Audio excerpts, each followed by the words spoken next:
Okay, guys, chapter 17 of Amal Unbound. I trailed Mumtaz into the kitchen that featured a metal sink the size of a table. Fluorescent lights hung over counters that ran the length of the room. The windows against the far wall were cranked open, but the slight breeze did nothing to cool the hot, stuffy room. Just outside the window was a simpler veranda for the servants, with some threadbare chapards and stools stacked against a wall. A girl who couldn't have been more than 9 years old chopped onions, but paused to smile at me. Next to her, a man with a gray mustache stirred 3 different pots. The dishes, Mumtaz said, and pointed to a towering stack in the sink. Start on those. I rested my suitcase by the door and I walked over to the sink. Pressing down the faucet, cool water rushed against my hands, a welcome reprieve from the stifling heat. Officers gone? The cook asked. Left a while ago, Mumtaz said. I hate serving him food after they leave, he grumbled. He finds something wrong with everything after they come. I know. They've really been putting him on edge lately, Mumtaz said. His father shouldn't have given him so much responsibility if he's going to be so thin-skinned. If you think you have it bad, Hamid, think of Bilal, Mumtaz said. Poor guy is with Jawad most of the day and has the bruises on his arms to prove it. Be glad you're mostly out of sight back here in the kitchen. Never thought I'd say it, but I miss his father, the cook said. Mumtaz plucked cream-colored ceramic bowls and plates with gold trim out of the cupboards while the little girl ladled cholet, beef korma, and saffron-scented rice into serving platters. Can I help? I asked when I finished the dishes. Mumtaz nodded to a pile of kebabs resting on a plate by the stove. Get the kebabs from Hamid and put them out on the one of the flat trays. I arranged the kebabs on a platter and sprinkled them with chopped cilantro like I did at home. Mumtaz picked up a serving bowl and gestured for me to pick up the platter. Come along, she said. After the gossip and banging of pots in the kitchen, the main house was eerily silent. At last she arrives, Jawad said when I entered the formal dining room and placed my platter on the sideboard next to Mumtaz's tray. He had no sunglasses on now, and his eyes bored into mine. I quickly looked away. His servant Bilal stood against the wall, and he watched me curiously. Enjoying it here so far, Jawad Sahib continued. I couldn't move. Rooted by his gaze. Breathe, I reminded myself. I would not let him see me cower. Not scaring the little girl on her first day, are you? Said a woman as she entered the room. She wore a silk shalwar kameez, her graying hair swept up into a bun. Jawad Sahib leaned up and kissed her on the cheek. You should thank her, he nodded to the woman. My mother was in the car that day you ran into us. She's the only reason you're here at all. I had other ideas on how to handle your disrespect. His phone vibrated against the table, and his attention shifted.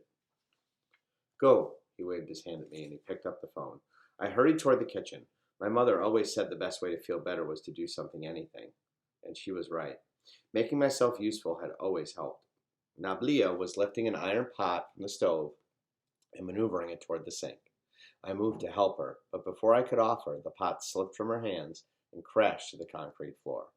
The noise pierced my ears. Bits of leftover food splattered onto the ground and the adjacent wall. I grabbed a rag from the counter and leaned down to wipe up the mess. Stop, Nabila said. It looks worse than it is, I told her. We can clean it up in a minute.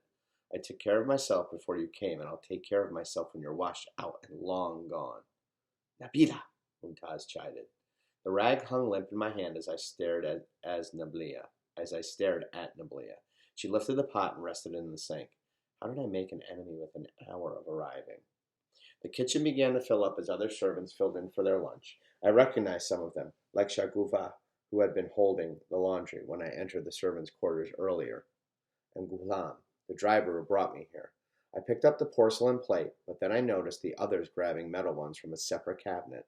Their drinkware, too, came from the separate cupboard. I put the porcelain plate back down.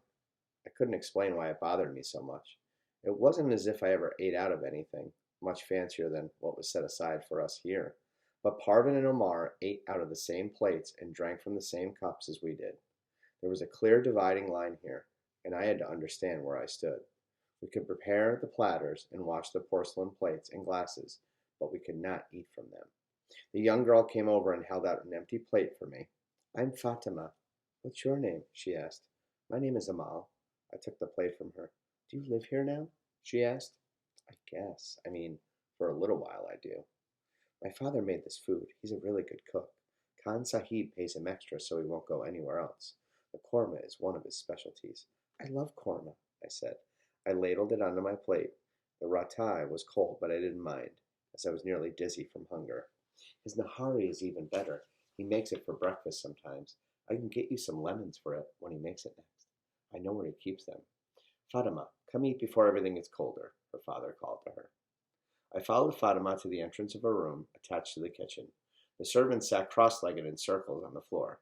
Fatima sat down next to her father. The plates rested on their laps. Is it true? Asked the servant who had been carrying a broom earlier today.